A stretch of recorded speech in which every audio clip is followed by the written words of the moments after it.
Kosmichiwa. Hello, everybody. Wow, what timing?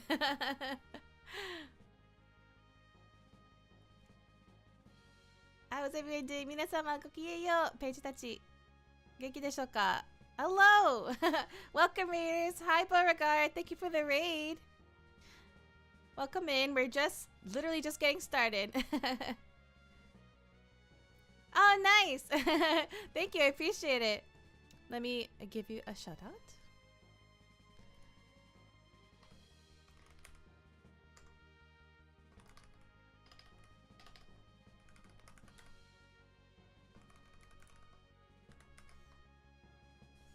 Everyone, go check out Beauregard if you haven't already. How's everyone doing? Hope you all had a lovely weekend. I didn't see you guys yesterday because I realized that Avarice was having her 2nd anniversary. It looks like she's doing a day 2 today. So please go check her out for that stream. But I wanted to, you know, let you all, you know, spend time with her yesterday. Mine was okay. Thank you for the well wishing. I've got post-con sadness. Went to WeepCon over the weekend. Oh, yeah, I know how that can be. You're leaving and it's just like, oh, I don't. It was so much fun. I don't want to leave. Thank you for the follow. But yes, welcome, raiders. No pressure to stay. Feel free to take off. We're just going to be doing some more grinding on Final Fantasy IV: The After Years. We're just gonna be hanging out, really, as we've been doing the past several streams. So yesterday, for the stream I had planned for yesterday, I might do a little bit of that today. It's gonna be a little difficult though. I was hoping to, like, you know, just react to posts on Reddit. But it's hard to do. It's hard to read and play at the same time. There's one post that I wanted to read though. It was on the D&D subreddit. I had already read this story before. I wanted to share it with you guys because I thought it was really interesting. Gonna lurk now. I'm gonna take care of my puppy post stream. Have a good stream. Thank you. Have puppy. I love puppy. But yeah. Oh yeah. And also, raiders. Also, if you would like to stay, please feel free. Take off if you are, you know, you're hungry or you're tired. You know. Let me see. Let me get something going on this side so we can start the grind again. We're making good progress though. Everyone's at least level 36. Our goal is level 40. And I finally realized like the best tactic for dealing with these monsters on the moon, specifically with the curl and the virus. I think you have to use the spell stop, so they can't do anything. That's the trick. That's the trick. I actually had remembered reading that on, I think I mentioned this before. I remembered reading something like that. I think on a GameFAQs post, if I remember correctly. At the time, I was just like, "Oh, okay, that sounds good." It didn't really register. It didn't stick in my mind really. Like now, I'm just like, "Oh, that's what they meant." It's all fun and games until stop doesn't work. Yeah, the moment the stop spell wears off, you're like, oh, okay, good. Like, then you gotta either cast it again or kill it before it does anything to you. Okay, let me see.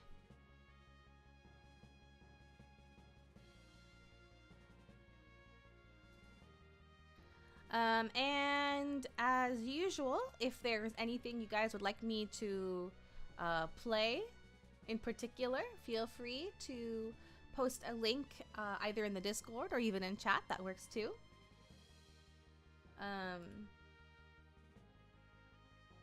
We got nothing new in, but that's totally fine. I will start by actually let me pull something up.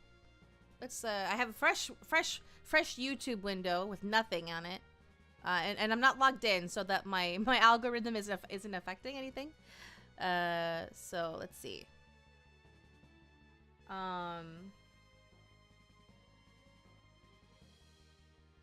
Did anybody watch Kiara's 3D concert the other day? Was it yesterday or the day before? I can't remember. It was really good. And Ame came back, at least for that concert. That was really good. And then when Justice came out, I was really surprised. The comments in the chat were so funny when Justice was performing. They were like saying, "Flat is justice," because they were cardboard cutouts. They're not ready for 3D yet. But it was nice that they got to perform in some capacity.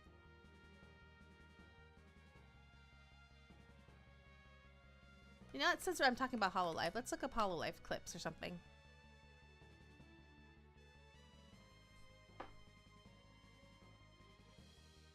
Hello.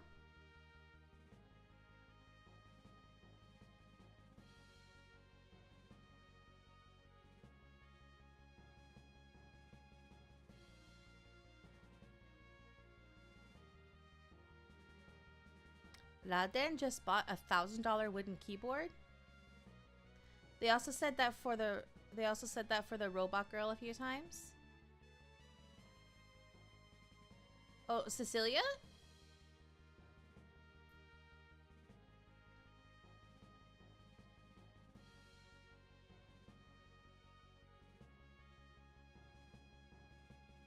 Is it really wood though?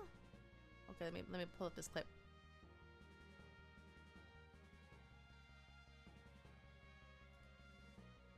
Okay, maybe I will get the ad blocker going for this. It's actually quite annoying.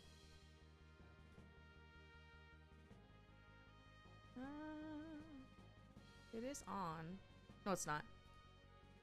Oh, I can't do it incognito, huh? Shucks. Okay. Then I will have to use a window that I'm logged in.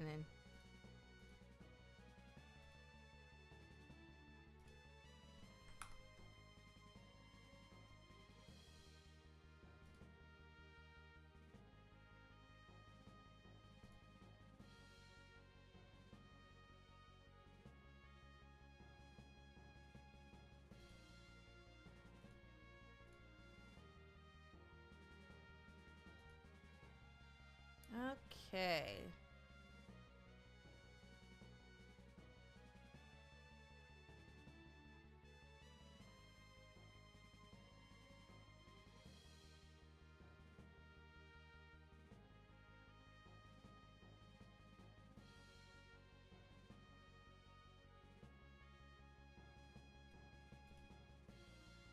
Oh shoot, hold on. I need to. Oh, I forgot what I was doing. I was gonna post to let everyone know that we're live now. Hold on. Hold, please. Your call is very important to us.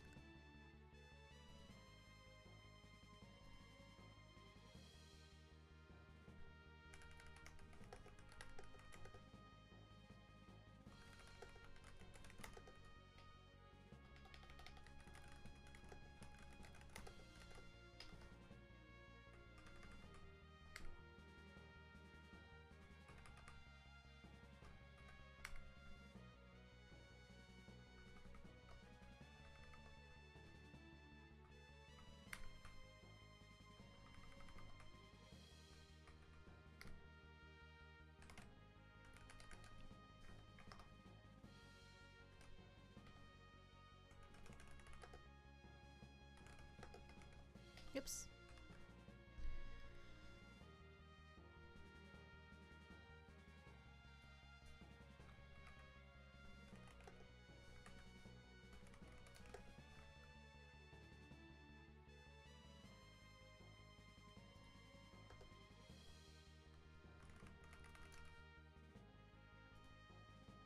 Okay.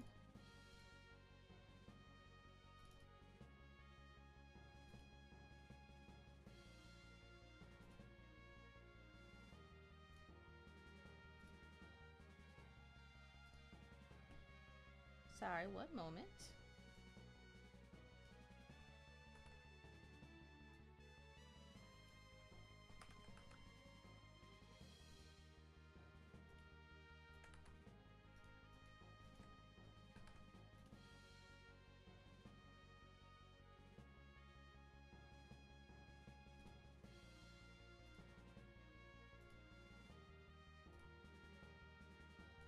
And then posting on Blue Sky.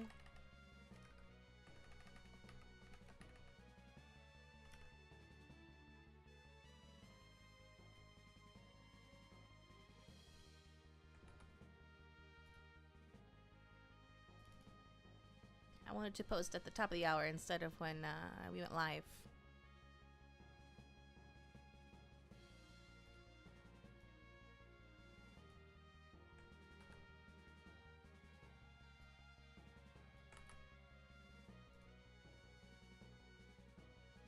Okay, there we go. All right, now, let's see. What shall we watch?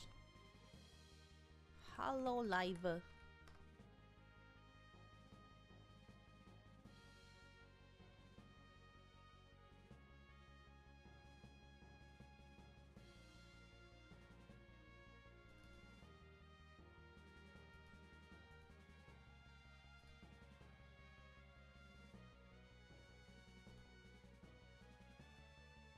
Kiara reveals Ame is reappearing for. Oh no, that's not gonna be no. We already know that happens.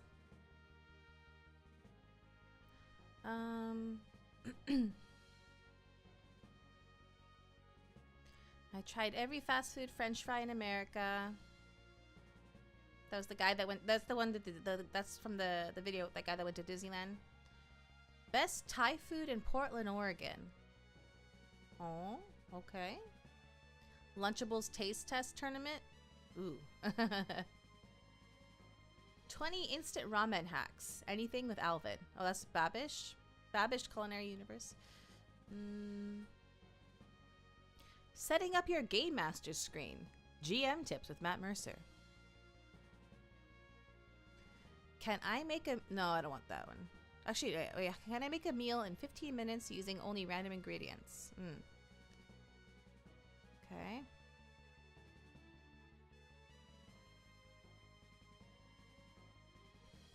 Dollar Tree versus Target cooking challenge. Dollar Tree sells food? I was under the impression it sold like everything else.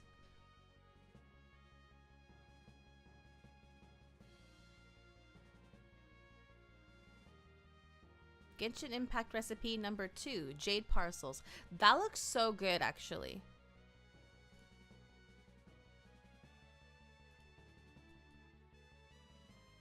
When I look at the picture in game, I'm just like, I really want to try it. It's like, it's like wrapped in cabbage, and it must be so good because it's like absorbed all of like the juice. Oops, I gotta do this.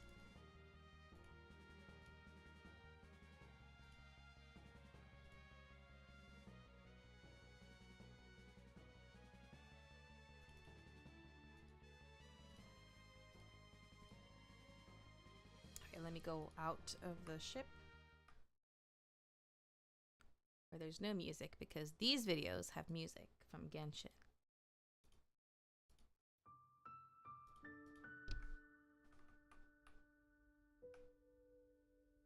Looks so good. Yeah, Jade Parcels are a Liyue dish. This is what we're making today. Jade Parcels.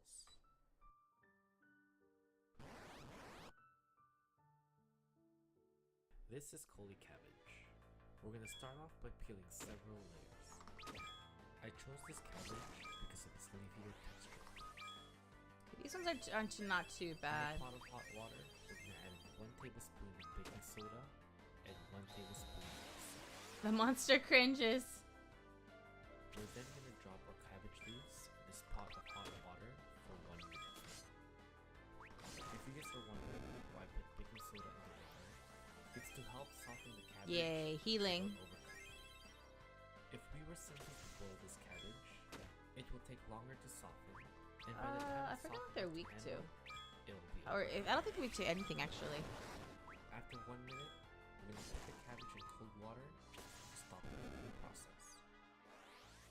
If you guys don't know what this is a lotus root. It has a sweet, earthy flavor. Lotus root I find not very We're gonna slice sweet, this up not particularly and sweet. slice it into cubes. But when they're cooked in a Now, certain way, jade they taste parsley pretty good. consists of 4 main ingredients: cabbage, lotus head, julienne chili, and ham. Or lotus, yeah, I've lotus. used Yeah. the cabbage and the lotus root. Oh, he smashed that garlic. I'm not actually sure if julienne chili is a real thing, so we're gonna use bell Ooh. pepper instead. Nice. We're simply gonna cut this bell pepper Mom and into a son tiny leveled up. dice.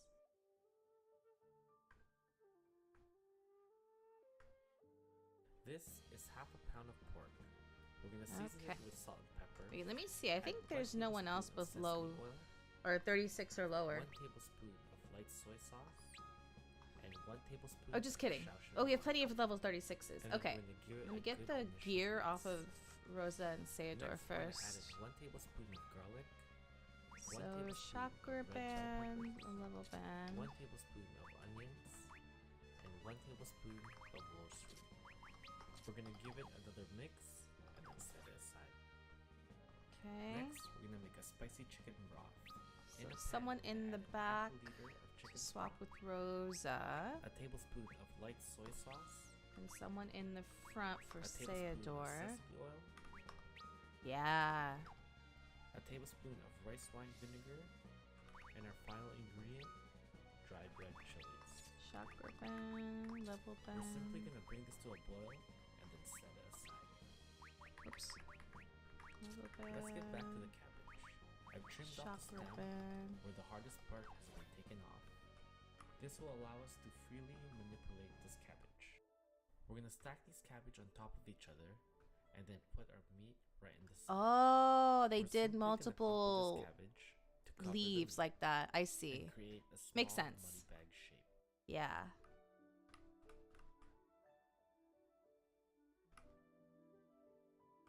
Once we've shaped the cabbage, we're simply gonna tie it with a green onion. Mm.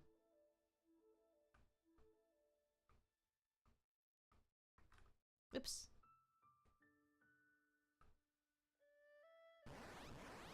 Once we've made our parcels, Uh-oh. Yeah, we these can lower things. them into our spicy broth. We're gonna cook these parcels on a low simmer for 7 minutes. Stop. I wish I could cast it on all of them at the same time, but... Oh, wait. Leonora, you... Oh, shoot. I messed up. I need to swap Leonora for somebody else. Because, we don't need more than one, spellcaster that can cast stop in the same party. I need to swap her back out.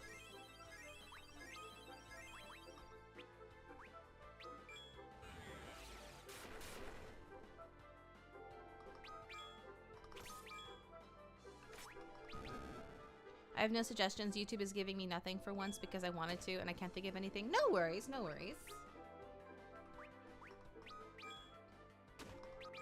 I'm gonna pull up the Reddit post and after I swap out Leonora.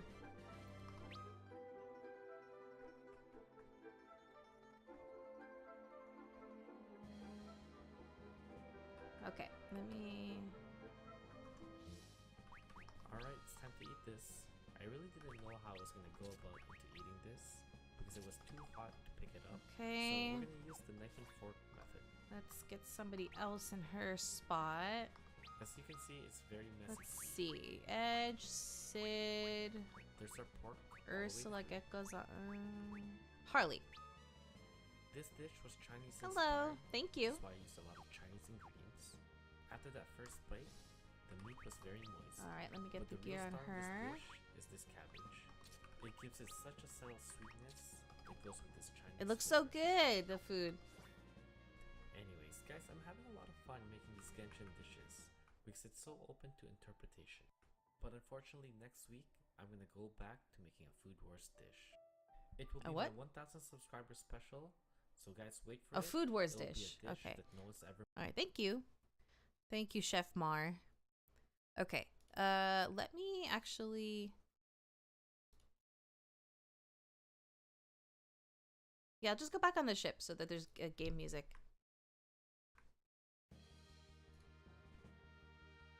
In the background.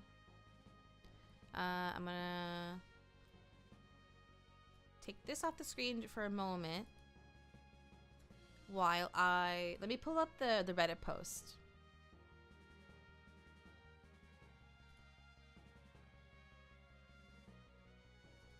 Okay, so I got this notification. You know how Reddit will sometimes give you like a notification of like something from a subreddit that you're not necessarily like closely watching or even joined?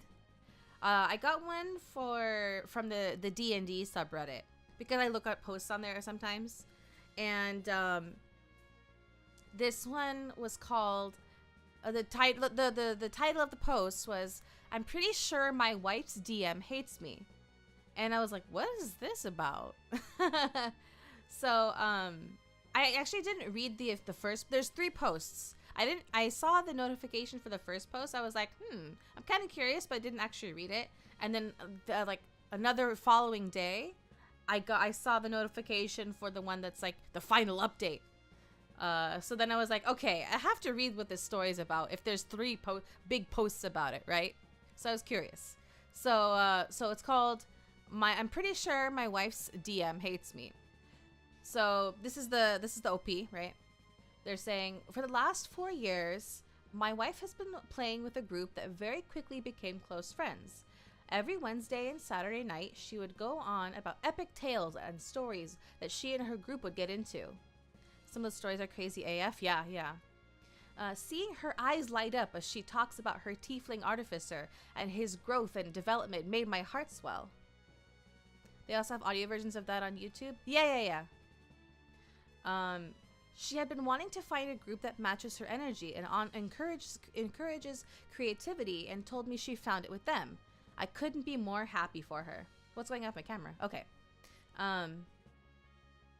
With permission from the DM and players, I've sat in some of their sessions on Discord, just listening and watching, and found that everyone's energy was so infectious. They bounced ideas off each other. The DM allowed creativity and out-of-the-box thinking, even rewarded everyone for roleplay and solving issues without bashing people's skulls in. I was laughing with them, even felt my heartstrings tugged at emotional moments.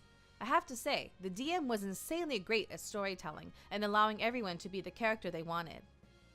Well, about 6 months ago, they ended their 4-year-long campaign and said goodbye to their beloved group.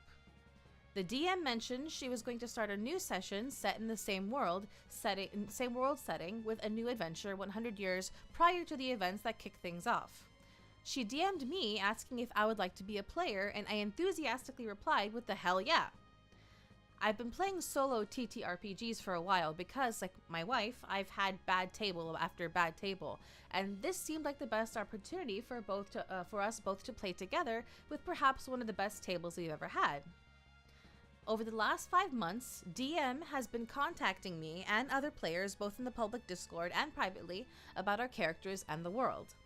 I asked her for anything and everything she had on the world setting so that I could acclimate a character that would fit perfectly within it.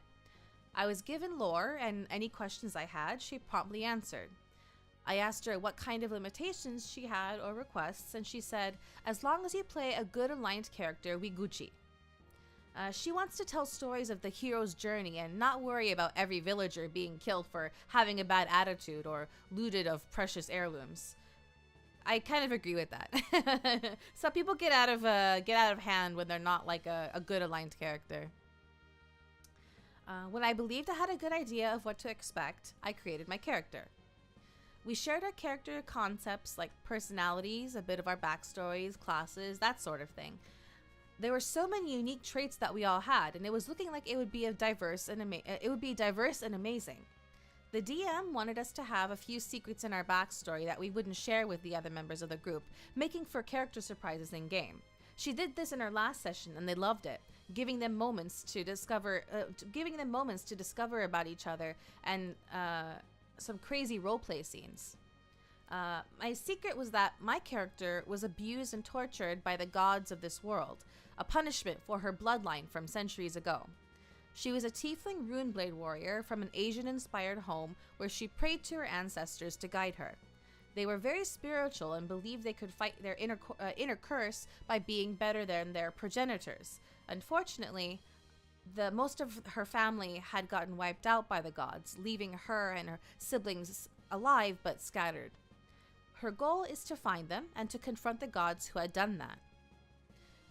The idea was fun, and we hashed out a lot of little details that would make it interesting while within the story that was being told. I was all for it and for the drama it would bring. We all have tie-ins to other characters, so I was thrilled to get playing. We had our session 0 with the characters we had our session zeros in which the characters had already started out knowing each other from attending the same academy. We took on a group mission, and it kicked off our main story. It was a blast, and the roleplay was very good. And that's about where the fun ended for me. From that point on, everything became about, excuse my French, shitting on my character.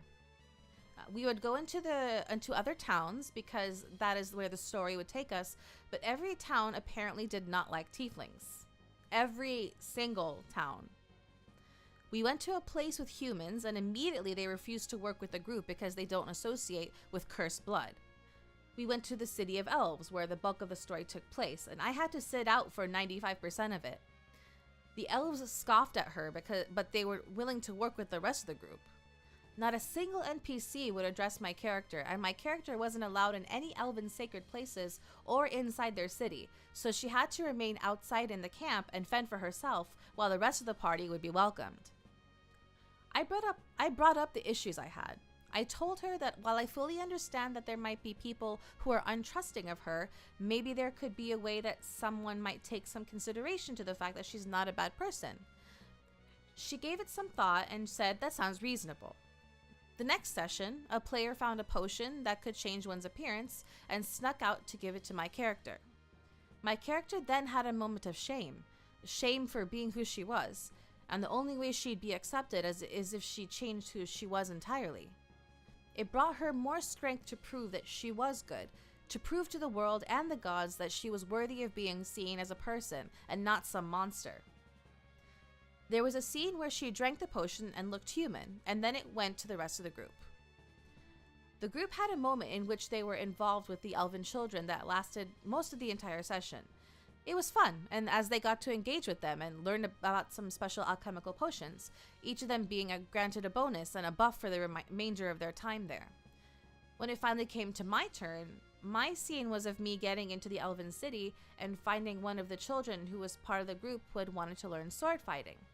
Since I was a rune blade, I felt I could help them and have a fun one-on-one moment like the group had. Nope. As soon as she said I was going to help, the DM went, "Okay, you do that and have a fun sparring session." And then immediately went back to the group before ending the session. In a 6-hour session, I played for 15 minutes tops. I messaged the DM again, being as polite as I could about the frustrations. My wife and her friends are having so much fun, and it seems like when the DM is focusing on them, everyone is laughing and having a grand time. When we spoke, she told me that the elves are untrusting of anyone who is an elven, even more so with cursed blood. I told her that there was an orc in the party who had a violent history, and the elves seemed perfectly fine with them, but somehow my character, who had been atoning for their curse for several generations prior, is seen as more untrustworthy? She explained that's just the way things are, but that's what my character was fighting for. I told her it wasn't fun to not be included in the group activities, and that I was feeling left out because of this. I asked if I could change the whole cursed bloodline plot and opt for something else, or just re-roll, and she said not to worry about it because she had a whole story built for it, and it would all make sense when we got there. It only got worse from there. Several more sessions in, the characters had been guided by the elves to a ruined city where we were supposed to find out what happened. I picked up a relic and it burned me, which I had to take 11 radiant damage, and I had permanent -1s to my strength score until I could get it cleared through some unknown means. My wife's character picked up the relic with a cloth and was blessed with light and had gotten a permanent +1 to her intelligence stat. It was a relic of her character's goddess who started off a major quest line. The downside? She was one of the pantheon who deemed her character who deemed it necessary that my family's bloodline get wiped out. I didn't know what the hell to do. Why would my character be willing to help this goddess who killed her family and kept her and her 2 siblings alive so they could live out the rest of their days in suffering and mourning? Why pit my character against the whole group? I asked my wife if this happened before in their games, and she said it didn't, but maybe the DM was hoping for more drama. I told her I wasn't having fun and that I might just leave, but she wanted to play with me so badly that this was the first table we could sit at together and have fun. I'm not of the mindset of keeping to a bad table just because, but it is my wife, and their previous campaign looked so much fun. I had to hope that by keeping open communication, we could have a good experience. Things got mildly better with my character having some story beats. She found her older brother and saved him from an execution, and I had a little more roleplay from the other characters, but there were several moments where things felt like I was being picked on specifically. For instance, we had a scene where we were running from a giant, and the DM asked me specifically, "Tanya, what shoes are you wearing?" "Oh, Geta? You have disadvantage on your rolls as the wooden platforms of your Geta are getting stuck in the crevices while running." And things like that. She wouldn't ask the others what they wore or how they did things to give them disadvantages, just me. I wondered if it was because I was the only guy in the group, as this is an all-girls table. But I just can't help but feel as if I'm constantly being picked on while everyone else is not having to make extra challenge rolls or have times where they aren't even part of the plot for several sessions. I've spoken with her several times and even brought up the options to re-roll or just politely bow out, but she's told me she has some grand plan for my character that I'll love, and it ties into the overall story and the other characters, so leaving and re-rolling would ruin all that. I'm at an impasse here because my wife and her friends are having a great time, and if I leave, it will somehow ruin this great plot and their progress. But I dread sitting at the table twice a week for 6 hours a day and get to only chime in when I get any acknowledgement from the NPCs who are even willing to talk to me. Sorry this was such a long post. This has been sitting with me for the past 4 months since we started. TLDR, I joined my wife's group after watching her 4-year-long amazing campaign, and her DM bashes my character every single session despite her saying that this character is essential to her overall story and everyone's backstory. Okay, so that was the first post, right? Let me get the second one.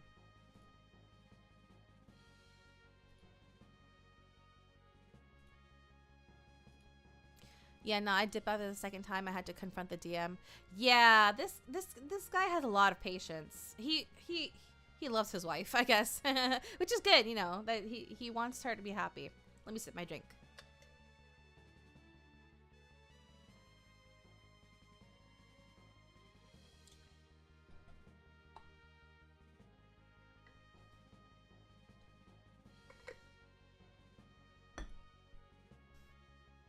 All right. Konbanwa. Sounds like D&D stories. Yeah, I happened to read this story on the D&D subreddit. So, it's about this, it's about a person who joined, his wife's, campaign group, but was having a tough time. So, this is the second post. This is the update. An update from the first post. So he says, I'll try to make this much shorter than my last ramble, lol.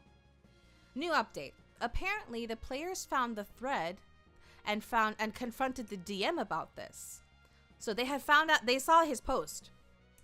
They started DMing me and my wife for our side and confronted the DM. It looks like the DM is taking a quote unquote break now from quote unquote all the drama we caused. So a few things that I want to clear up about this situation that I had many people asking me. 1. We were part of 4 tables previously. The first one was a group of college mates we had together that we thoroughly enjoyed, but it ended about 3 months in as the DM was going through a divorce and never picked it up again. After that, we had bad luck finding good tables. The first one, the DM was a very raw player and skipped all role play. Nothing wrong with that, but we found out that it wasn't necessarily what we were looking for. The other tables had some problem players whom the DM didn't do anything about, so we left as it would kill the jive of all the other players around. 2. My wife found this group on DNDB. As it was advertised as a novice DM looking for players and not as an all-girls table. It just happened that all the ones who contacted her were women. 3. She had been telling me about her sessions pretty much from day one, as she was super excited to have found a table that worked for her. I stopped searching and did mostly solo as my new hobby, but I loved hearing about her adventures with other people. 4. She told her group that she'd tell me about these adventures and how excited I was. The DM then extended an invitation to me to watch them via my wife, and I could sit in their Discord. I personally asked her permission and the group's permission if I could. I was fully intended to give them space even if one said no. They all agreed, and I sat in for the last 3 months of their session. We had all gotten along pretty well. 5. At the end of their campaign, DM told me that they were going to start a new one up a few months after that ended, and asked if I wanted to make a character. I was excited to join since they all seemed really chill, and asked if that was okay. And I asked if that was okay with the group. Everyone agreed and were very welcoming. 6. I came to the DM with a different storyline than what we had decided on. She liked my idea, but wanted to add a little flavor with the scenario between the gods of that world, saying that it fit a vision she had for the story. She didn't tell me what that vision was, but from what I saw, she was a great storyteller, and I'm very flexible and can play into whatever she drums up for me. I did not know that this vision would then have me out of the game for almost all of the social RP stuff. Sure, she came in handy for the mechanics and during fights, but any kind of RP with NPCs or main story plot was non-existent. 7. It wasn't always bad, just during big roleplay moments and some strange rolls that I had to make, but there were moments I had fun. It just wasn't the majority of it. I stuck through because my wife enjoyed me playing with her, and the group always seemed outwardly friendly. I was really trying to give it a shot. Now for the update. I talked it over with my wife, and she understood how I felt. She admitted she was in a hard place because she loved this group so much, and it was the first time she felt like she could express herself, but also play in a game with me that was reminiscent of our first group. She agreed that we would have a one-on-one video chat with the DM privately and discuss any possible ways to make this fun for us all. I even said that if she was going a certain way, to give me some info and I can play up to it. What I basically got was, "I'm sorry you feel that way and can't handle some confrontation within the game." My wife explained that confrontation is one thing, but I wasn't given a fair shot to prove myself. She, the DM, was not happy and said that if I didn't want to play her game, I can hang out with the boys and do my own thing. Right then and there, I got my answer and politely said, "She's right." I thanked her for her time and said that I'd be leaving. I told her that she had full access to my character and whatever plans she wanted for her, and she thanked me before we ended the call. Shortly after that, she kicked my wife and I out of the Discord and blocked us. I feel so bad for my wife because she was honestly hurt, but she said she stands by my decision. This happened Wednesday after our game, and I know she's hurt. My heart breaks because I know she's hurt. But I told her she could take that same character and we could play a solo D&D session together. TLDR, DM wasn't happy that I discussed my issues, and she told me to go play with the boys. She then kicked me and my wife from her game and Discord and blocked us. We're now rolling up a solo D&D game to have fun our way. Edit. Also, thank you all for the support. I'm sorry I wasn't able to get back to a lot of you who reached out personally. We had a lot happen on top of all of this and needed to unplug for a bit to unwind. I am sincerely grateful for the encouraging messages I've received. Okay, so that was the second post. That was the update. And then there's a third post, which is their final update, which was posted 4 days ago. Wait, when was the initial one? Let me go back. The initial post was 20 days ago, and then 5 days later they posted the update. Okay, so yeah, so 4 days ago they gave the final update. It's been a long and tiring week, but finally we have a resolution to all of this mess. First of all, though all of this was unfortunate, I do not blame anyone for wanting or needing a women's only space. I have made it abundantly clear that I would not have joined if even one of them spoke up about being uncomfortable with me being there. I respect it, and if that were the main case, like I truly believe it was, I would have been perfectly fine declining if the DM had messaged me and told me she did not want me to join. This was a lot of the players' first group with D&D, and so they admitted that they didn't know that I was being treated unfairly, but that they thought I was just unlucky with the mechanics. Hello! They also said that they were so used to their group dynamic that it was easy to get tunnel vision when it came to including me in the story, and that they hadn't thought anything about it. To be fair, I don't blame this on them completely. I've never played with one group for 4 years straight, but I can assume you're so used to your dynamic, but when it switches up and someone else joins, it could be easy to tune them out, especially when I was having to sit out because the story revolved around them. At first, some of them thought that I didn't give the DM a fair chance to give me a story. The woman who played the orc said the DM had also changed her background so that her character was raised by occultists rather than the monastery idea she had at first.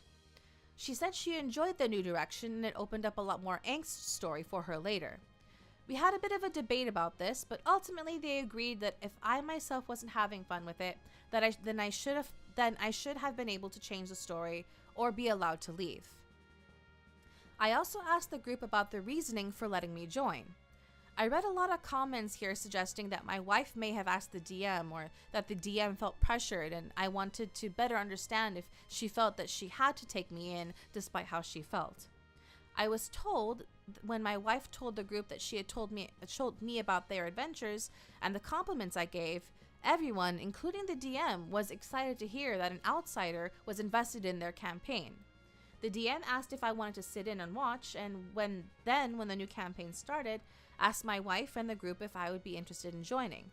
I was told that in their private chats, she'd make occasional out-of-pocket comments like, "Let's show him how it's done," and "I thought guys were supposed to be good at D&D," when I'd struggle in combat due to some extra difficulties placed against me. In the end, DM got mad after being confronted, disbanded the channel, and everyone got blocked, so now they're asking me if I'd run something for them. I personally am going to take a nice long needed break from this whole thing, but I won't be opposed to possibly doing something they can enjoy in the future. Hopefully I can exceed their expectations. So that was the story.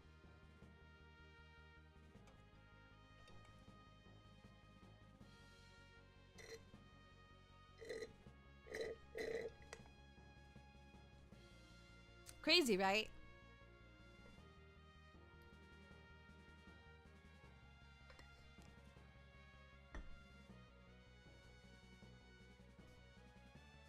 That DM needs that, yeah. They need some perspective.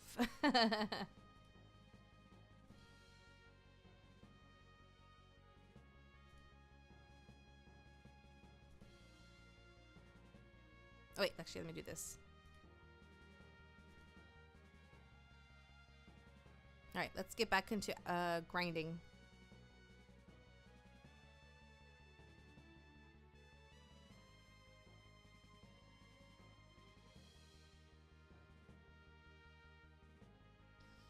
Now it's giving me more of the Genshin Impact recipes, but they have very loud music. Actually, no, it's fine. But I don't want to only watch that.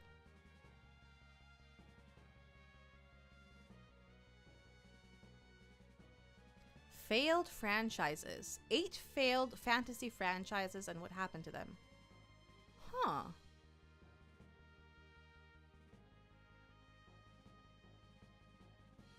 I'm tempted. The Thrifty Typewriter? I've never heard of that channel.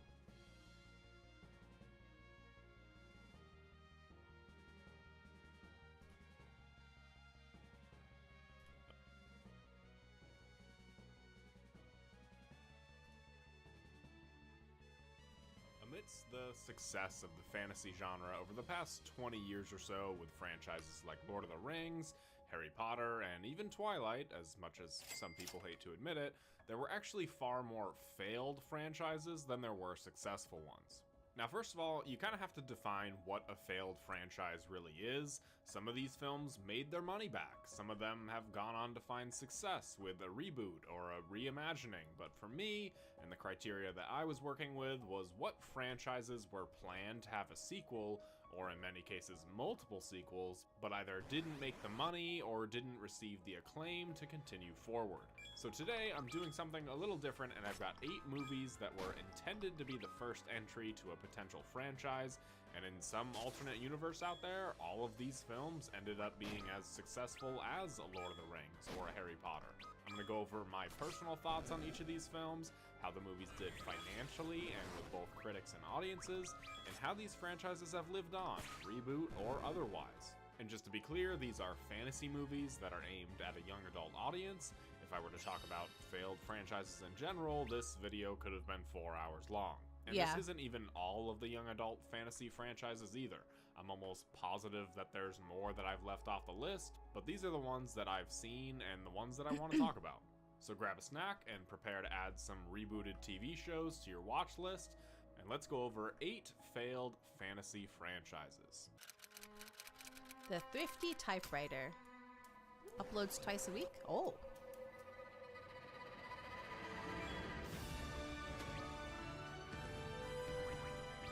Eragon is a story that you've heard before. Many times, in fact, even if you've never actually seen the movie, because Eragon is the exact same movie as Star Wars, and Harry Potter, and Lord of the Rings, and Jon Snow's scenes in Game of Thrones, because this movie, and a lot of the movies on this list, follow the story structure of the hero's journey. Oh, I don't know anything about Eragon. Specifically is very egregious about its use of this structure, as was the original Star Wars movie. So if you just replace the Millennium Falcon and X-Wing with dragons, you have Eragon. Don't believe me? Oh, okay. Alright, well, Eragon is about a young farm boy who finds a dragon egg sent to him by a princess. This egg is insanely important to the evil empire that rules the lands under their fearsome leader, Galbatorix, which is the most villainy-sounding villain, I think, ever. Eragon meets his own Ben Kenobi named Braum, who takes him on a journey far away to meet up with the Resistance. Eragon realizes that he's the chosen dragon rider who can lead these people to overrule the Empire and defeat Galbatorix, who also happens to be his father. Okay, that last part isn't true, but you see my point. So I remember watching this movie as a kid, and I absolutely loved it.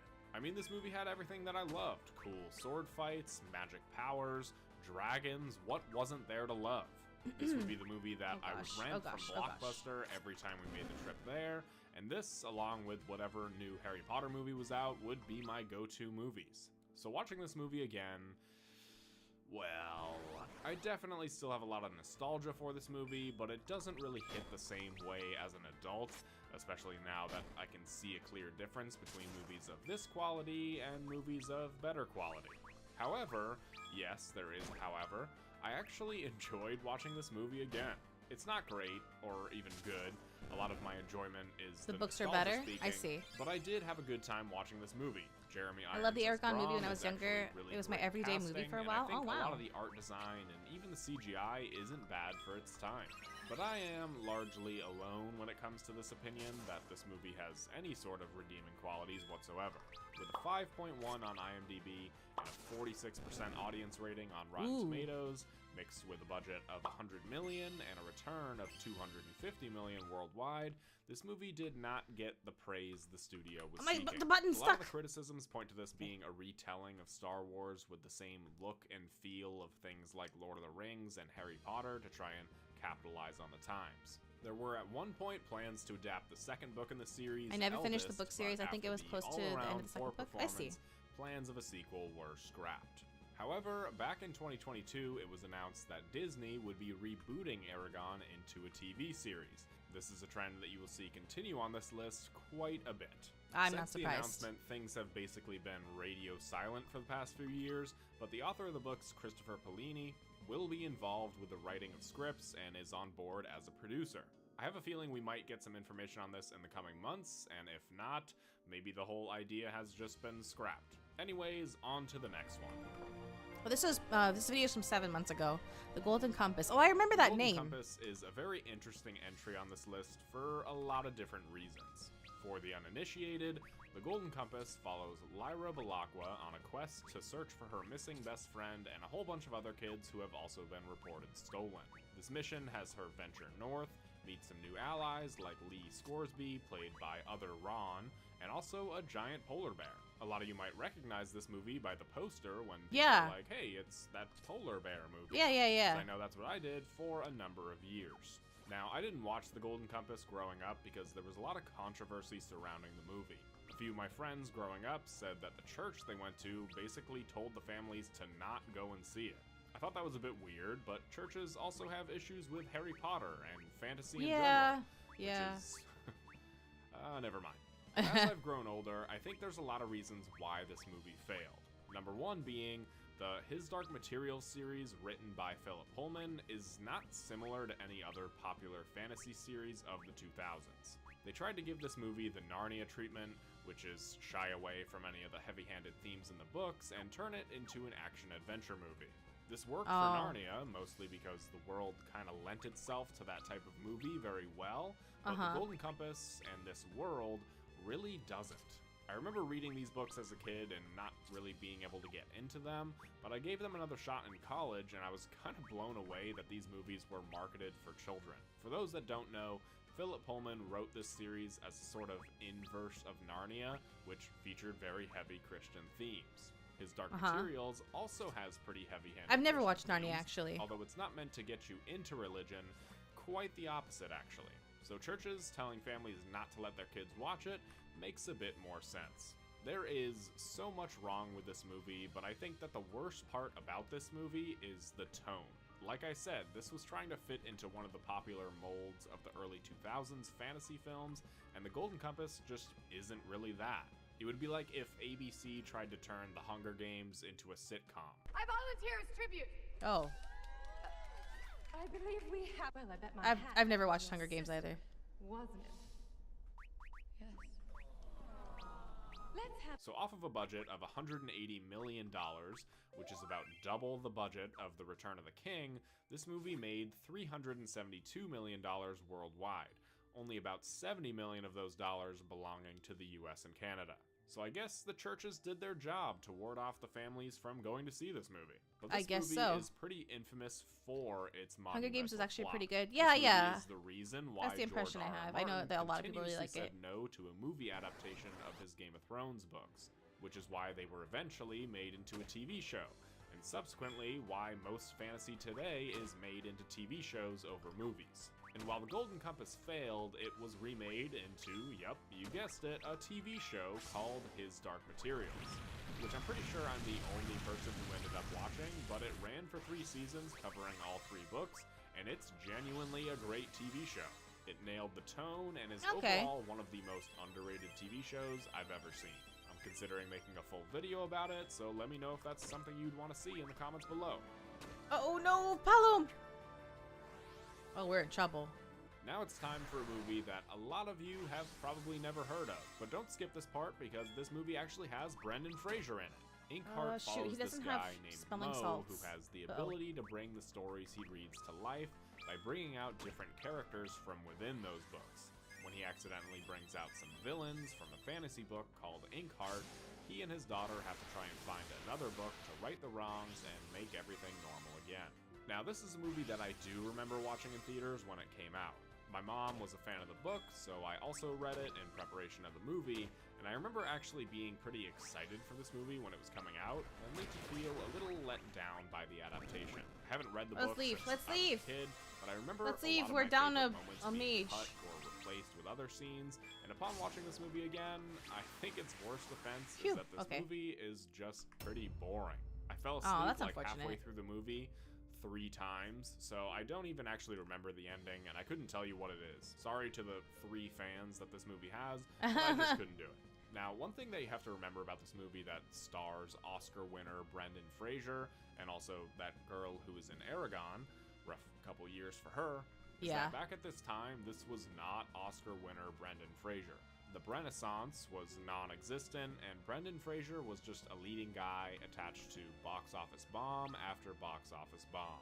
Inkheart is probably the worst offender, making only $63 million worldwide on a $60 million budget. The author of the book series was adamant that Fraser play the role because he was the inspiration for the character in the first place, so that is pretty cool. And while this film failing is by no means Brendan Fraser's fault, plans for the second and the rest of the books to be adapted were very quickly silenced. And they have never been spoken about again because Inkheart has not received a reboot TV show. There isn't one in the works, not a movie, zero, nothing, which actually makes this series an outlier on this list. But the series has a really great premise, and I remember really Inkheart liking book was the so books good. when I Dude, was a has it kid. ever Brendan So Fraser? if and when a reboot would ever happen, I'd happily give it another chance. No, he said he was saying good things about it after. The Mortal Instruments City of Bones? What's The that? Mortal Instruments City of Bones is about a girl named Clary Frey who starts writing this mysterious symbol and seeing it in places, and then seeing different things that other people can't see. After her mother is taken under mysterious circumstances, she learns more about her and her mom's past and about a group of demon hunters called Shadow Hunters. So, I gotta be honest here. I actually kinda like this movie. Oh. What? Is it good? No. Is it riddled with cliches and terrible exposition and bad dialogue? Yes, it is. But I actually really like the premise of this story and the world of the Shadow Hunters. I'm a sucker for all things werewolves and vampires. Love those books. and Crazy secret Angel Lore. The movie societies, bombed so all that hard. stuff. I see. I don't know, I just have a sweet spot for it. I like this movie in the sense that I wish that this was the series that got really popular that my girlfriend forces me to watch instead of the Twilight movies, if that makes sense. It's very much Harry Potter mixed with Twilight, and it's very in your face about it. We meet the pseudo-Edward named Jace, played by Jamie Campbell Power, who actually is really great in this role and is far and away the best character of the movie. Invited him to bed? I know, it's ridiculous, isn't it? We would never have all fit. There's also the pseudo-Jacob, so the teams are already forming, and Clary, has to end up choosing between them. It's a very obvious love triangle that you can see coming from the second the characters are introduced, and all seems like it's going according to plan, until the final twist of the movie reveals that Jace is actually Clary's brother. Oh no. Yes. Is this a Oh good twist? no. Yes. Is this a That's good worse twist than to Star have a Wars. young adult romance series? No, it's not. This isn't Game of Thrones. This isn't a fictional universe that has conditioned me to think that seeing an uncle and niece be a couple is a thing to root for. This is a story that's supposed to take place in our world, and I just can't get behind that. This is not a good plot point for this type of series. Perhaps that's why the movie did so terribly, making only $95 million worldwide on a $60 million budget. Pair that with the overwhelmingly negative reviews, most of them from fans of the book series who claim that it wasn't a great adaptation, and you have a single movie that, outside of the final twist, I actually unapologetically enjoyed. This movie came out in 2013, and in just 3 years, there was a rebooted TV show called Shadow Hunters that ran for 3 seasons before That was actually a being problem for all canceled. 3 books? And I you see. might be like, oh, if you like the movie, just watch the show. Well, yeah, that was the plan, but the opening scene of the show was so cheesy in a bad sense that I literally couldn't get past it. So it was a fun time, but I this know is they're not probably the siblings? last Oh, time okay. I will ever think about this series. That's good.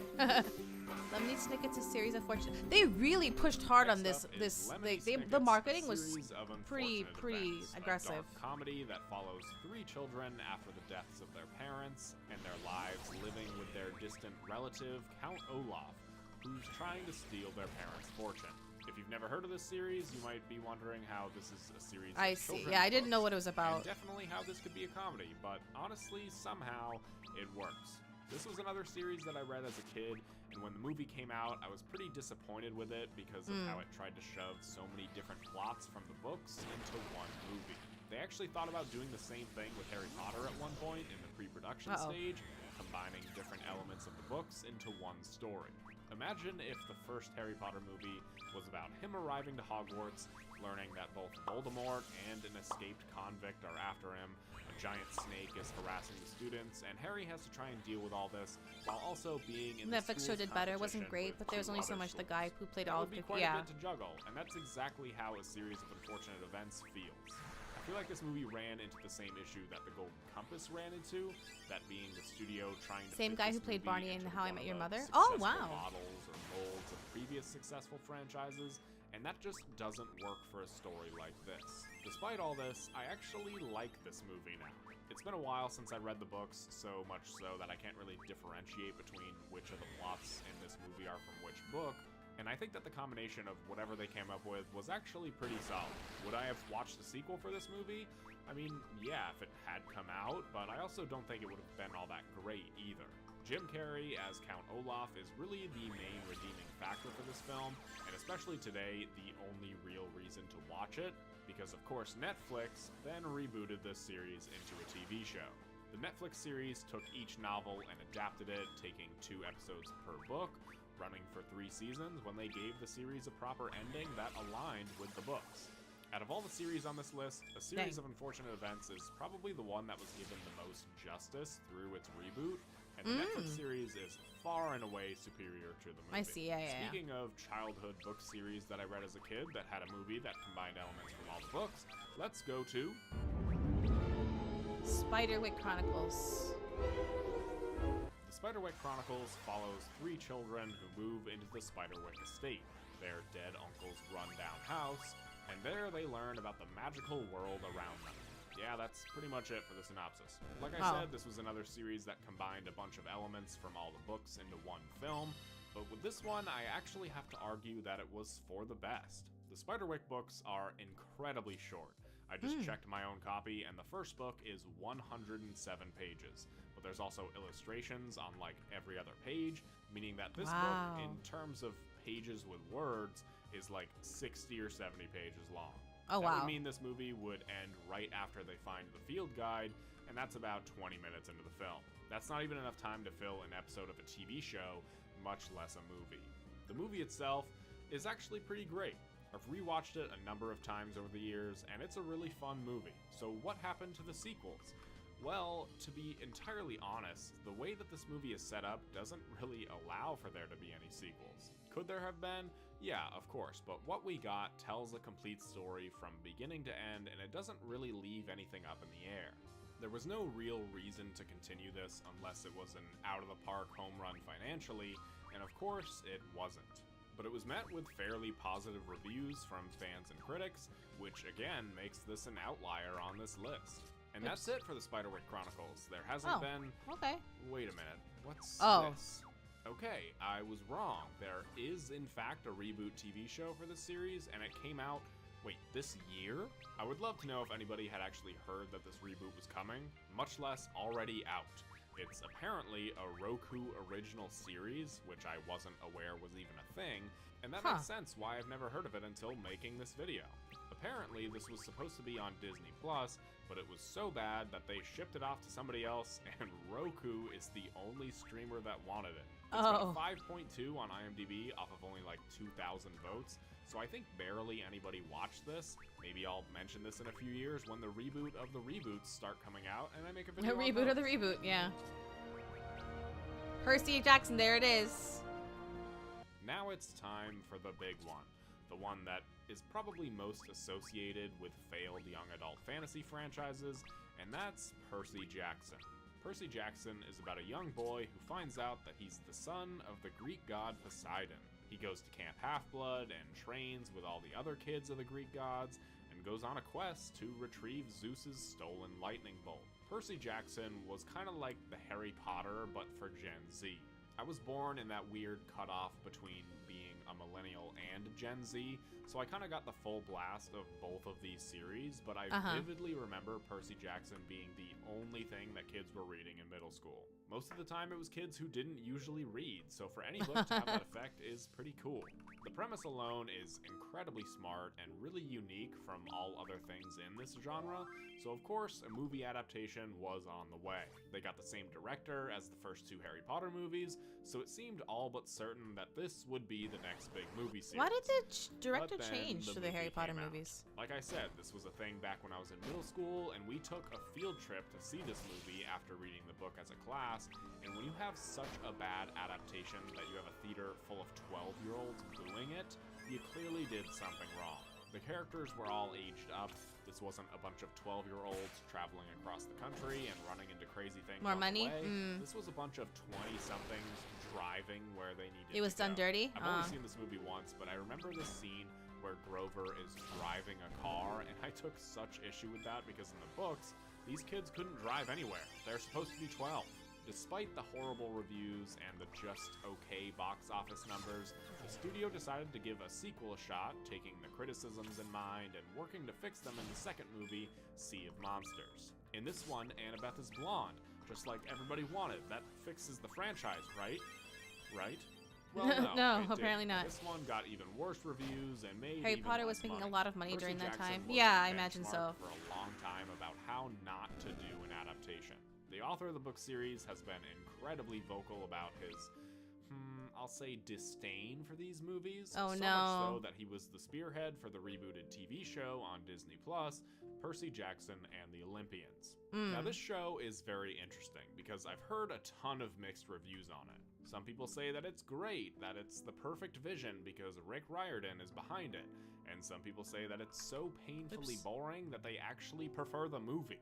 So I sat down to watch this. I was a big fan of the books, or at least like the first 5 in the original series, because apparently now there's like 20 books in this universe.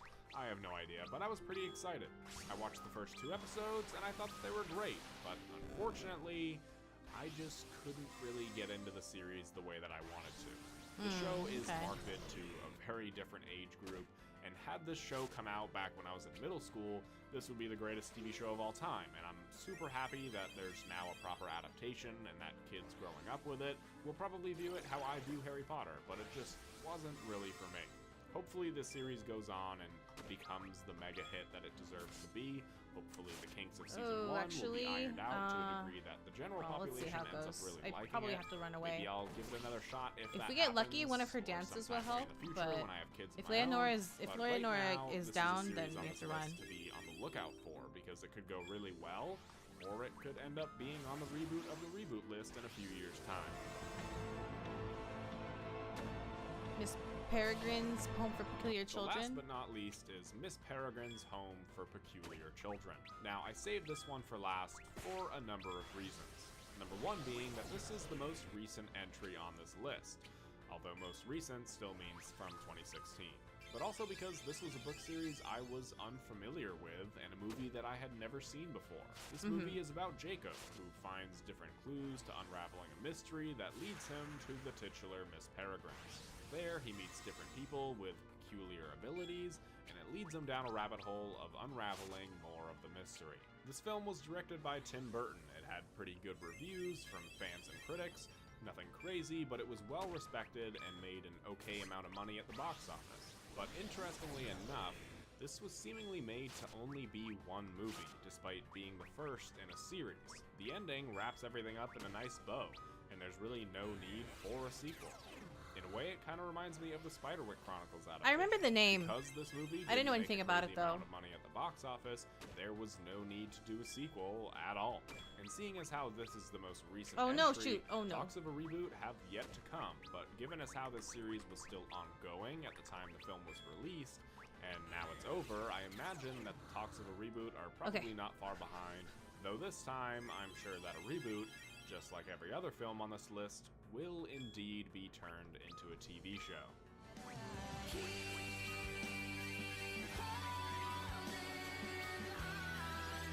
So out of the 8 different series that I mentioned in this video, 6 of them have either already been rebooted or are in the process of being made into a TV show. While strange, I don't find this altogether surprising, and that's because of one reason, one that I've already mentioned in this video, and that's Game of Thrones. I believe that there's another domino effect that this show caused, and that's for fantasy series in general to definitely be adapted into TV shows rather than movies. With fantasy, the amount of time that you need to develop the world and the lore is infinitely more than any other genre of story. When there isn't proper time to set up the story, you end up with something like The Mortal Instruments, in which 90% of the dialogue is exposition about the world around them. Movies of this genre force the characters' exposition dumps to be incorporated into their character development, and that just never works. In TV shows, you can allocate the proper time to set up both the world and give the characters their own natural arcs. Each and every one of these series was trying to be the next Lord of the Rings or Harry Potter, and the reason why they all failed in that conquest was because of one thing, and that's time. I mean, sure, not all of these plots and premises are as solid as Lord of the Rings or Harry Potter, but bear with me here. The Lord of the Rings movies are all around 3 hours long, and that's just the theatrical cuts. The extended cuts are closer to 4 or 5 hours. Yeah. So the bare minimum they could do to tell the story in those films was about 3 hours per movie. The shortest Harry Potter movie is The Deathly Hallows Part 2, and that movie is still 2 hours and 10 minutes long. That's the shortest one? Oh my gosh, that's surprising. More popular stories Actually, that's not surprising when you think about it. Well. So they thought that maybe if they could just skimp on the money or the runtime by cutting things out or changing them entirely, they might be able to capture the same lightning in a bottle, but none of them ever panned out. And I don't think it's a coincidence that all of the rebooted TV shows did much better than their film counterparts. Basically, what I'm trying to say with this video is that fantasy belongs on TV. There will never be another Lord of the Rings or Harry Potter on the big screen. Oh, they were. He was saying how a lot of those failed franchises were suffered like one big thing, and that was time. King Arthur, Power Rangers, Alita, The Mummy, Mortal Engines, Jupiter Ascending, Valerian, I could go on. But all of these fantasy series failed on the big screen due to a variety of different reasons, but the common thing shared between all of them is the failure to introduce and captivate an audience into their world because they lacked the time to do so. TV shows, quite simply, offer more time, which is why fantasy now belongs on TV. So anyways, those are all my thoughts. Let me know which of these movies or franchises you liked or disliked the most, and let me know if there's any that I didn't mention, because I'm sure that there are quite a few. And if you like this style of video, make sure to let me know that too. It was a little something different, but I just kind of wanted to make this video. Anyways, thanks to all my channel members, and I will see you all in the next one. Oh, finally.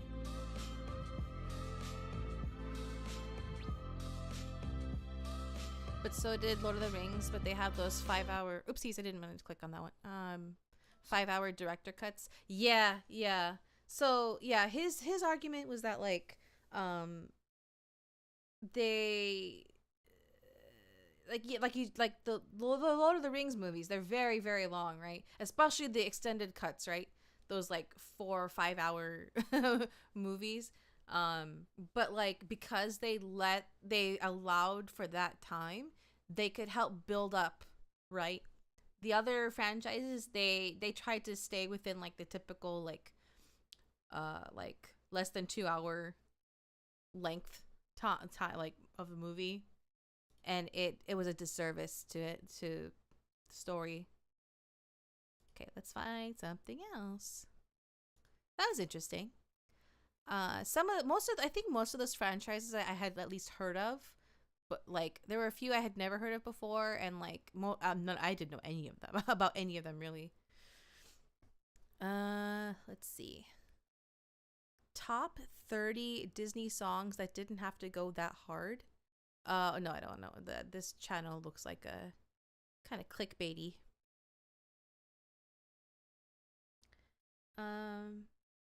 Posted something. They're super short and don't need to know the campaign to get the jokes. Okay. Let me go find it.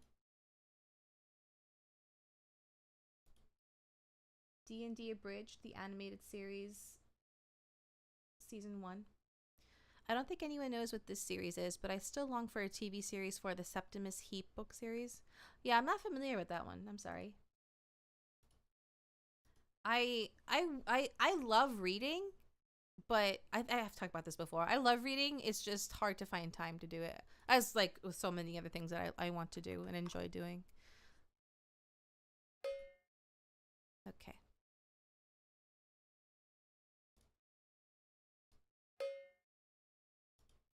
I wish our D&D game had an animated show like Vox Machina. Right?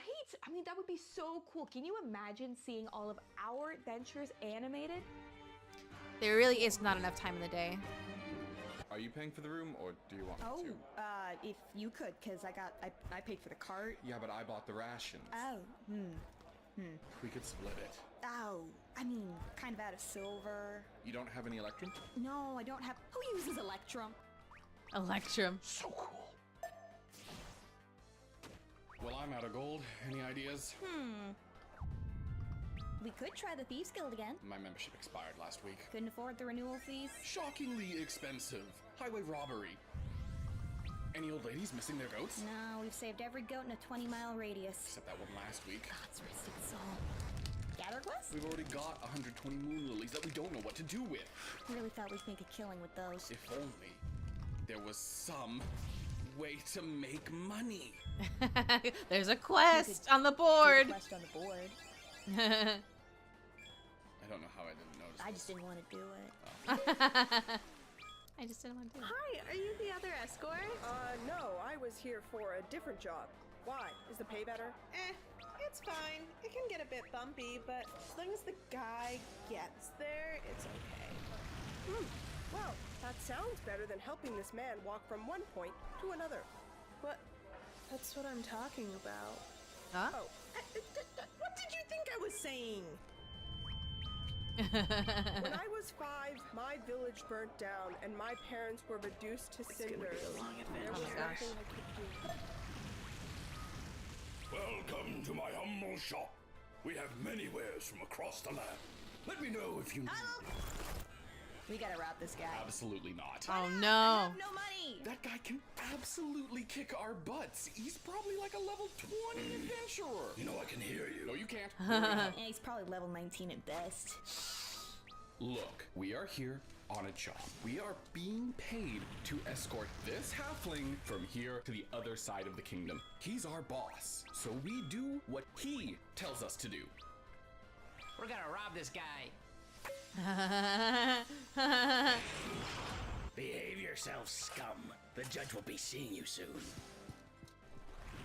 We should do a jailbreak. Yes, I agree. We should do a jailbreak. Yeah, jailbreak. Absolutely not. First of all, we just met these people. Yeah, we were supposed to be the other escorts. Ooh, scandalous. Not that kind of escort, obviously. Second, we already broke the law to get into this situation. So how will breaking another help?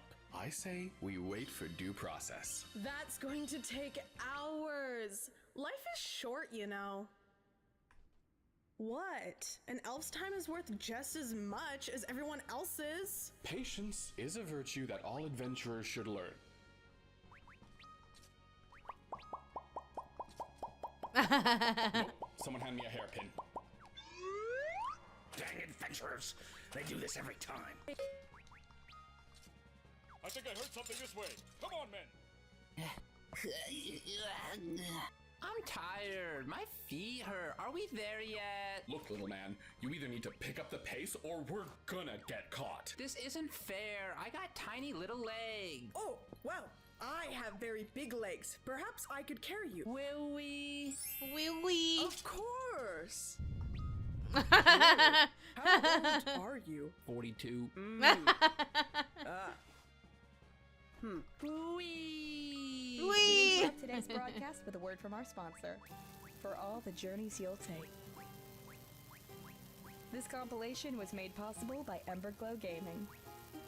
No, seriously, these guys are so good. We've got their bag of holding, we've got their chest of hoarding, we've got their Lore Weaver GM screen, and a metric butt ton of their dice. Go check out their website. Go check it out. Link in the description. Seriously, guys, Dice. they're so nice. We can't thank them enough. Thank you. Thank you, Emberglow. We love you. And now back to our scheduled programming.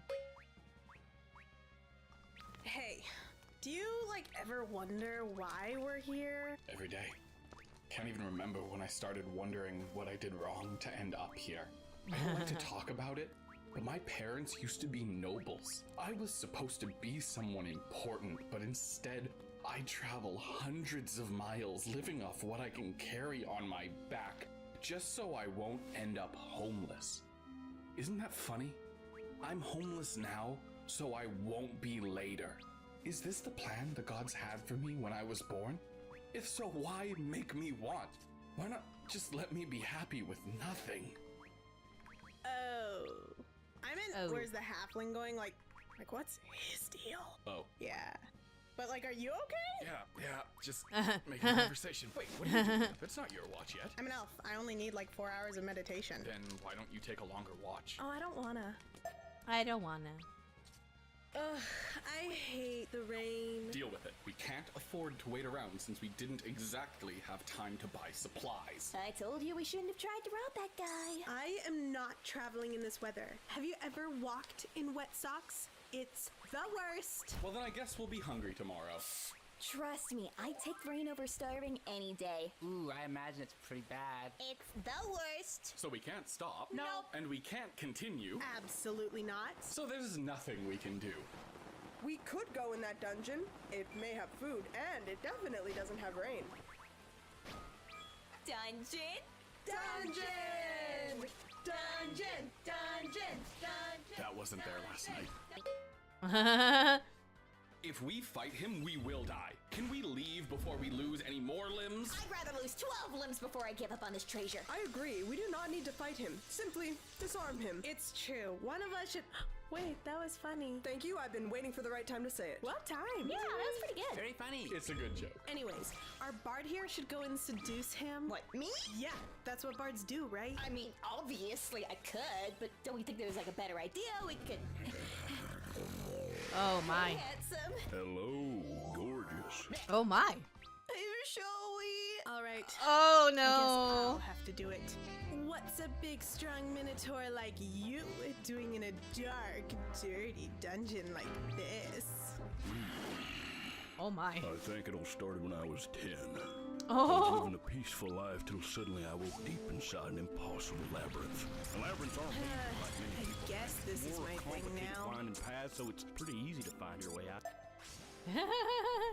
Let's say you didn't just miss the dungeon and it did appear. Wouldn't that mean we're destined to be here? Only idiots believe in destiny. Yeah, we're here because we want treasure. Yeah, it's called free will.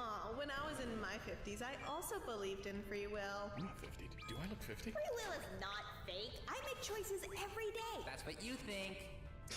Oh, yeah? In reality, our choices are predetermined by being beyond your comprehension. If you were to face them, you would see that we don't even cast a reflection upon their eyes. We are nothing. We are less than the afterthoughts of gods. And free will is an illusion we created to ignore this horrible truth. Wow. Free will!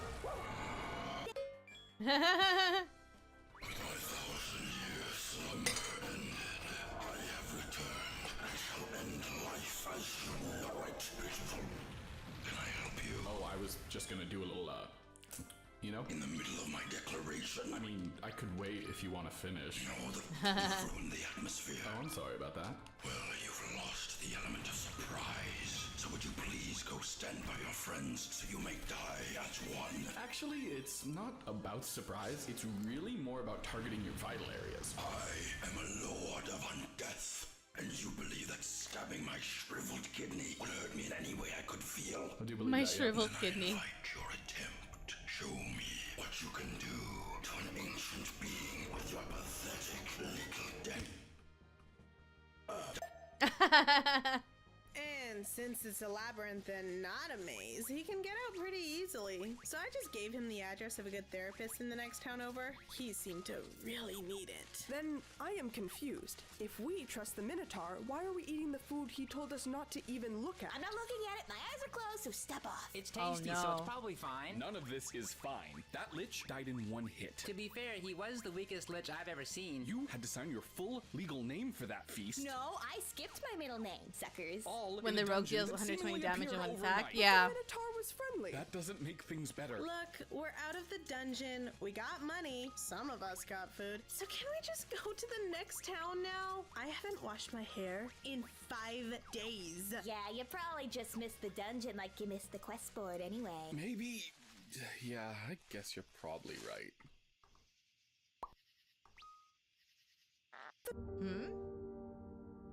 Could you try not waking me up tonight? I need my beauty meditation. I will try my best. My apologies. Huh? What the heck? Oh, her memories.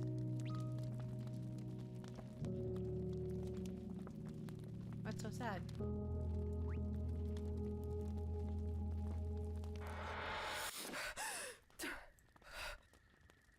I am sorry I awoke you again. I only need 4 hours anyways. Well then, I will finish my sleep outside, and will do so from now on as to not bother you anymore. Mara, if you want, you can talk to me. Apparently, I'm a pretty good listener.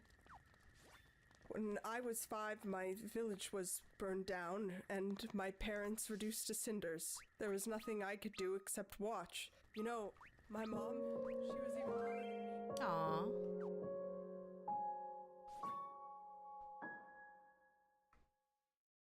Well, when I really think about it, it all comes back to my brother. He always said his hedge maze was better than my labyrinth. I see. I mean, why does it have to be some kind of competition? We've led similar lives. Why is it pulling us apart instead of bringing us together? Well, have you talked to him about these feelings? We haven't spoken much at all since, well, since the funeral. Ah, I see. Do you think your father's death may have something to do with this wedge that formed between you? He was a good dad, just a complicated man, you know what I mean. You mentioned last week that throughout your childhood, you and your brother would play games for him? Games with winners? That's true. It always felt like whoever won those games got to be his favorite.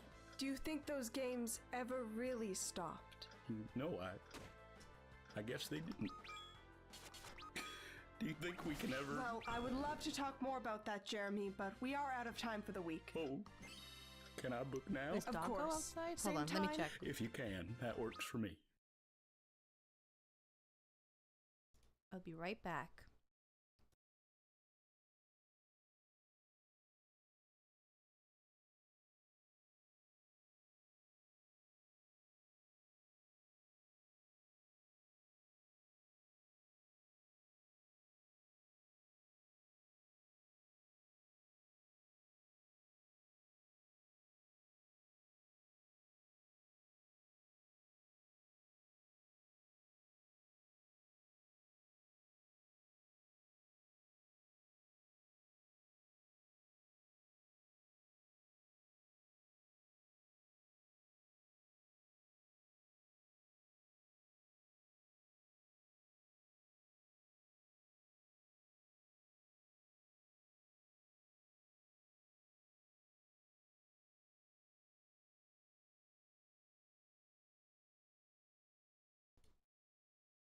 I'd love to unpack that, but we'll have to wait a whole week or month. Yeah, that's that's. I feel like that actually kind of happens. I mean, I don't know, but I wouldn't be surprised if that kind of thing happens with people and their therapists.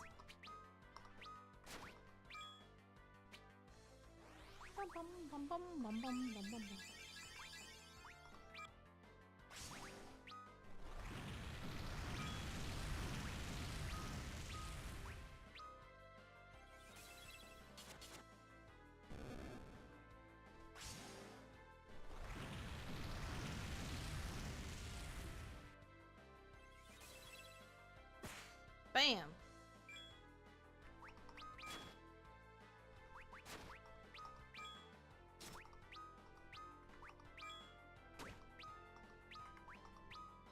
This party is only working because it's the correct, or it's not a new moon. Otherwise, we would be getting wrecked by lunar viruses and great curls.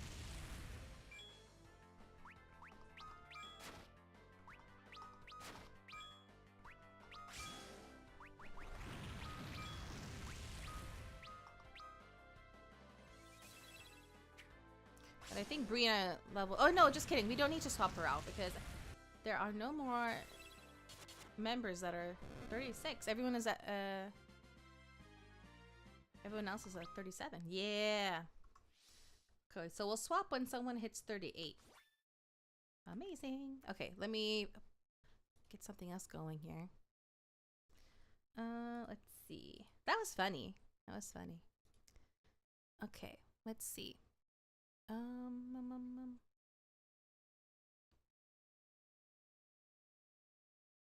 let me get off the screen while I browse.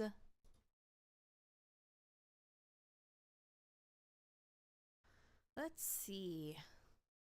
The traumatized history of Animorphs. Oh, interesting. Oh, well, interesting that there's a video about it. I don't know. I don't know anything about Animorphs. I just know that was a book series, a kids book series. The biggest cosplay contest cheating scandal in years. What? That's a video from 8 months ago.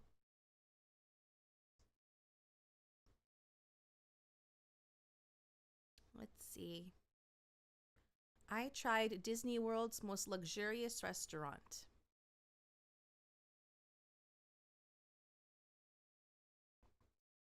I used to watch that on Nick in the 90s. Oh.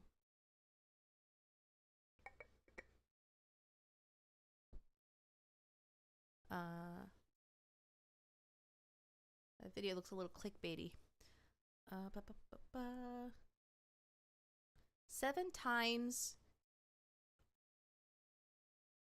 you screwed your entire playthrough with a single decision, something, something, something. Okay. The Ultimate Guide. Mastering the Art of Cooking. Perfect your pantry staple. Oh. 50 times actors messed up. The top 50 actor mistakes that were kept in the movie. Oh, it's another Mojo channel. Okay. Pro chefs blind taste every boxed pancake mix. Oh. They do taste different, actually. 10 D&D props under $10 every DM should make. If I was a DM, I would watch that. Games about letting go. Oh no. In the middle is Yuna. Do you not like Mojo? I don't dislike Mojo. I just have the impression that they're like one of like those channels that are like I don't know how to explain it. I could be completely off though. Like please correct me if I'm like making incorrect assessment. But just like one of those like content farms, I guess. Let's see. Korra's introduction and why many couldn't deal with it. 3 at 4? Like, oh, from the Legend of Korra? Oh. Top 20 Great British Bake Off scandals? Oh, that's another Mojo.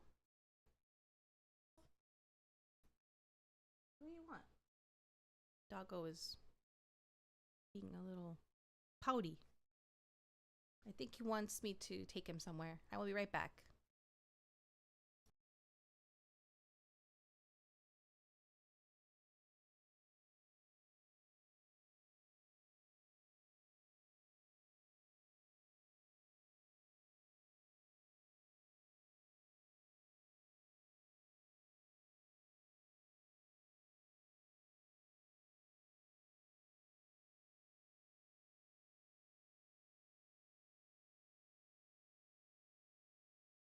Humans love telling stories about battles, which means that over time we've accumulated thousands and thousands of myths, legends, oral traditions, books, video games, comic books, and films about the use of various types of weapon.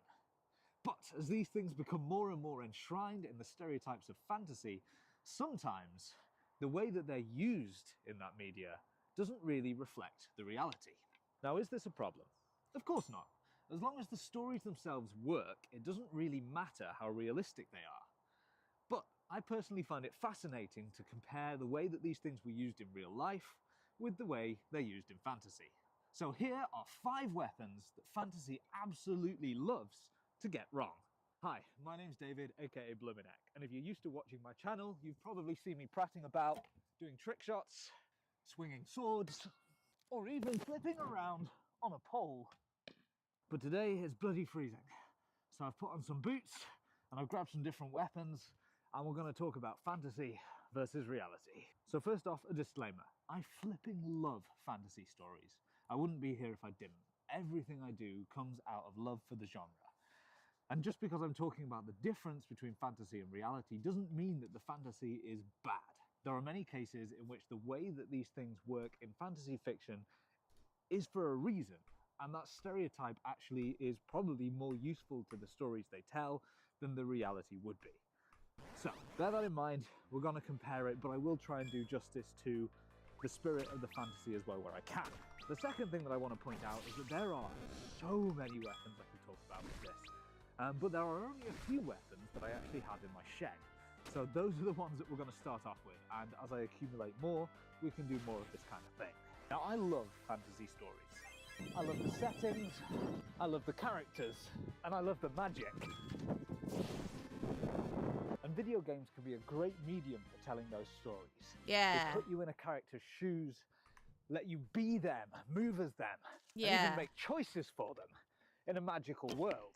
But no matter how open the game is, or how skilled the character, they're often limited by what the developers thought of. Yeah. Which can get kind of frustrating. Tales of Fablecraft is a digital role-playing game designed to aid and enhance your imagination, providing you with a world and stories and monsters to fight, but letting you decide and imagine how those fights take place. It's similar to a classic tabletop RPG, but with dice rolls, mechanics, character creation, maps, and encounters all already included within the game. It's easy to just pick up and dive into. The latest expansion, Once Upon a Wildwood, takes you into a magical forest, filled with mystery, monsters, and goodness knows what. So whatever your fancy, grab a group of friends and let imagination take the reins with Tales of Fablecraft. Download from the link below or in my bio. So first off, because we've got to start somewhere, let's talk about knives or daggers. As with any type of weapon, there are absolutely hundreds of these things in various different forms, variations, etc. So we're going to talk in quite general terms. Knives or daggers in fiction fulfill a few different purposes. They're usually used by stealthy characters or characters who are fast and light on their feet. Unlike with any weapon in fantasy, the set of moves that you're likely to see people using in combat are not necessarily anything like the ones you'd expect to see in an actual fight. But given that watching actual fights is nowhere near as much of a spectator sport as films are, we can probably give that a little bit of a pass for the purpose of this. Right. What I'm mostly interested in the ways in which the function of the weapon is completely different from how it would work in real life. And there's a couple of different aspects we can talk about with the knife. The first of which is throwing. In real life, throwing weapons tend to be, dare I say, a bit of a gimmick. Not in all cases, but a lot of the time, they are more of a demonstration of skill than an actual practical combat technique. Right. And throwing knives tend to be somewhat different in appearance from a knife that's designed as a melee backup. They're lighter, they're more balanced, they tend to have fewer guards and grips and things on the handle, and they fly a bit better. Yeah. In fantasy, any knife that you have in your hand can be thrown with perfect accuracy to make a kill every single time. There's a few problems with this. One is that if you throw a knife, it tends to spin in the air. So I can throw it from here and it will stick, but if I stand here, it's the wrong number of spins and it doesn't do much good. And yes, there are no spin techniques that some people are really good at using that will make it stick at a different distance. I'm not as good at those, but you get the idea. But even if you can reliably throw a knife, the big problem with doing that is that now I don't have a knife anymore. It's all the way over there, and somebody running this way has just left me without what is probably, in most cases, going to be my last line of defense. Which brings me to my second point, which is that knives for warriors, soldiers, scouts, etc. were pretty much always a last line of defense. You might carry one of these for self-defense if you can't take any other weapons with you, and if you get ambushed, then yes, you're going to want to fight with it. But no matter how skilled you are and how good you are with a knife fight, the number one rule of knife fighting is don't be in a knife It goes straight like a laser guided because missile. there Yeah, are exactly. almost no winners in those kind of fights. And yes, that means that somebody going into a fight with just a knife and slaying many people is a huge demonstration of how skilled they are, which is the biggest difference for me from the fantasy. Because in fantasy, you can be a knife fighter. You can make your D&D character and they can grab a dagger and yeah, it'll do a little bit less damage, but it's reasonably effective. I may Now, there are have to cultures that change the use knives phase of more the often moon. or more likely to be intended Yeah, to use like a this knife. party Say can't Vikings handle, on a shield wall would often switch to a long sax, which was The longer curl. than this, as the name suggests, but essentially a large knife, so they could get in and do some jabbing. And many short swords throughout history were functionally just a big knife. But actually, that's it's in conjunction with a shield. And it's time to after wrap you've up, used your actually. spears. There are very few situations where this is your first line of melee defense. So I'm gonna They're stop light, the they're video small, here. they're easy Sorry if it was. Sorry if you want to keep watching it. If you want to keep watching it, fantasy versus reality: 5 weapons that fantasy gets wrong. That's the name of the video.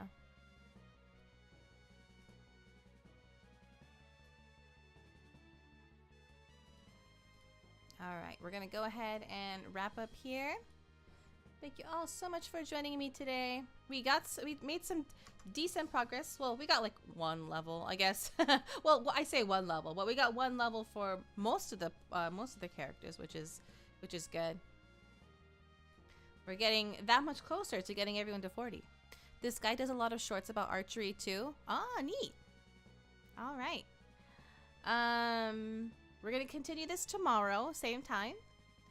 So, and let's see. No other updates or anything at the moment. But if anything does come up, as usual, I will let you all know. And yeah, thank you all again. Please leave a like if you enjoyed the stream. Please leave a comment if you would like to share your thoughts.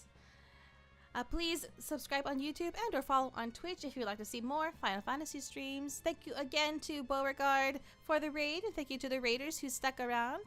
Thank you so much. Feel free to give a follow if you haven't already, if you would like to see more of these streams. We appreciate you. And please check out Beauregard if you haven't checked him out on Twitch. And if you're going to bed, I hope you rest well and have sweet dreams. If your day's just getting started, I hope you have a wonderful rest of your day. And I hope to see you all again tomorrow. Ta-ta! Kosmika!